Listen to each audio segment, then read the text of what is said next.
ሰላም ሰላም የአገሬ ልጆች እንዴት ናችሁ? ደህና ናችሁ ወይ? እኔ በጣም ደህና ነኝ። ፈጣሪ ይመስገን። እናንተ እንዴት ናችሁ? ሰላማችሁ ብስስ ይበልኝ። ዛሬ ደግሞ በአዲስ ቪዲዮ መጥቻለሁ።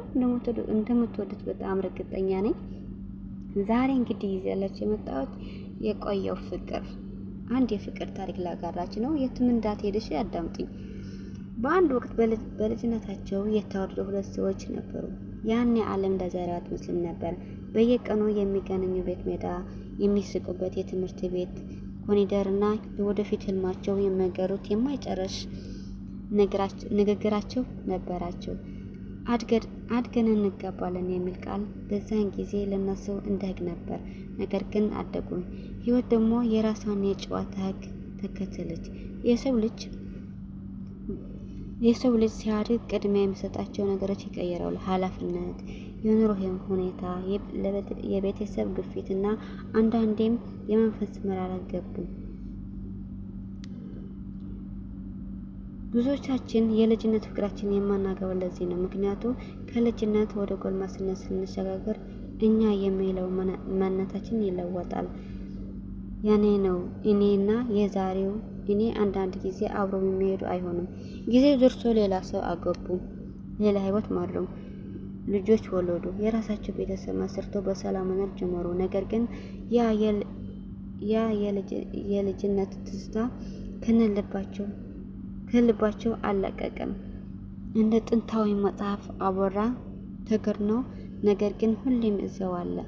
አንድ ቀን የዛሬው ባለትዳር ሰው በድንገት የድሮ ፍቅረኛው መንገድ ላይ አያት። ምናልባት ልጆች አስከትላ በራሷ ዓለም ውስጥ ትኖራለች። እሱ ግን ወዲያውኑ ወደ ቆየው የልጅነት ትዝታ ተጓዘ። እንዴት ነች ብሎ ሲጠይቃት ድምጿ ለጆሮ እንደ ያኔው ዜማ ተሰማው። በዚች አጭር ደቂቃ ውስጥ የብዙ ዓመታት ክፍተት ጠፋ። ልብ ውስጥ እሷ ባትሆንም ትዝታ ግን አሁን በእኔ ውስጥ እየኖረ ነው የሚል ሀሳብ ተመላለሰ። ምንም እንኳን በህይወት አጋራነታቸው አብሮ ባይሆንም የፍቅራቸው ጠባሳ ግን በውስጣቸው ጥልቅና ውብ ሆኖ ቀረ። ብዙዎች እንደዚህ ናቸው። ባይገቡም ሁሌም እንደ ጥንታዊ ምስል በአእምሯቸው ይስላቸዋል። እሱ አሁን ምን ትመስል ይሆን ብሎ በየቀኑ ያስባሉ። ይህ ፍቅር ሳይገቡ የቀሩት በህይወት ፈተና የተነጠሉ ነገር ግን በልብ ማህደር ውስጥ ለዘላለም የሚኖሩ ቆንጆ ትዝታዎች ናቸው። ምናልባት ያልተገቡ ለዚህ ነው አንዳንዴ ለጋብቻ ሳይሆን ለትዝታና ለረጅም ጊዜ ስንቅነት የተፈጠረ ስለሚመስል። ብዙ ጊዜ ለምን የልጅነት ፍቅራችንን እንደማናገባ ታውቃላችሁ? አንዳንድ ጊዜ ህይወት የምንፈልገው ሳይሆን የሚያስፈልገን ሰው የምትሰጠን። የልጅነት ፍቅር እንደ ህልም ነው። ንጹህ ነው፣ ቀላል ነው። ግን ደግሞ እውን ለመሆን ብዙ መሰናክሎች አሉት።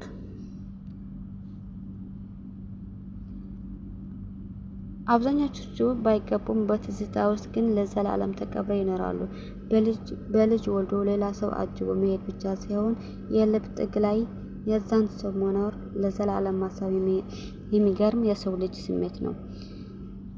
እንግዲህ ዛሬ ያልኳት እቺ ትመስላለች። ከተመቻችሁ ደግሞ ላይክ፣ ሼር፣ ሰብስክራይብ እንዳትረሱ። ጥያቄ ካላችሁ ደግሞ ኮሜንት ላይ ጠይቁኝ፣ መልስላችኋለሁ። ሌላ ቪዲዮ እስከምንገናኝ ቻው፣ ሰላም ሁኑ።